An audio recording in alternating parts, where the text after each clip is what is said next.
Italian sausage with peppers and onions. Probably one of the greatest simple meals of all time.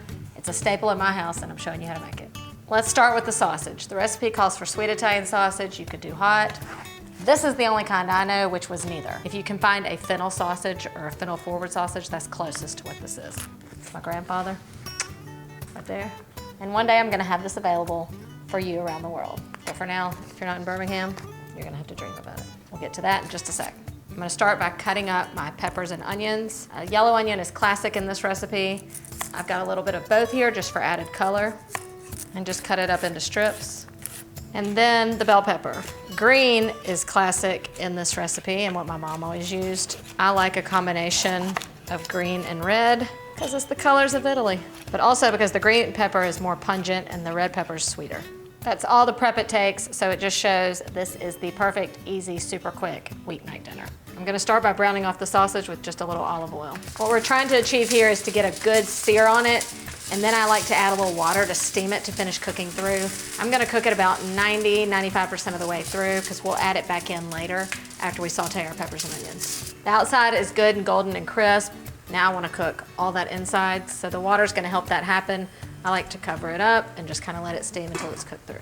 At this point, I'm gonna remove the lid and just let it cook until the water evaporates out, and then you'll know it's done.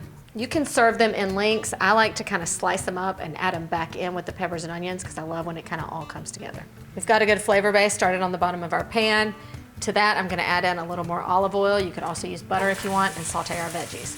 Also going in with a little bit of minced garlic in there to flavor it up. Just gonna cook these until the veggies are tender. Because there's so much flavor in the sausage, I don't think you really have to flavor these peppers and onions. Maybe a little bit of salt and pepper just to help them soften up a little bit. The recipe calls for dried basil and oregano. You go right ahead. I'm gonna keep it simple. To round out this meal or make it heartier, you could always add potatoes into this part and cook them until they're nice and soft. That's what my mom likes to do. And she sometimes even scrambles an egg in there.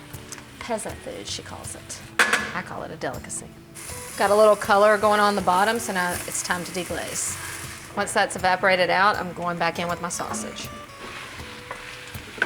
Dinner is served. If you know, you know.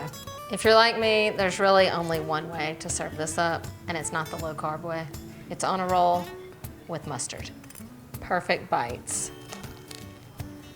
Mmm, mmm.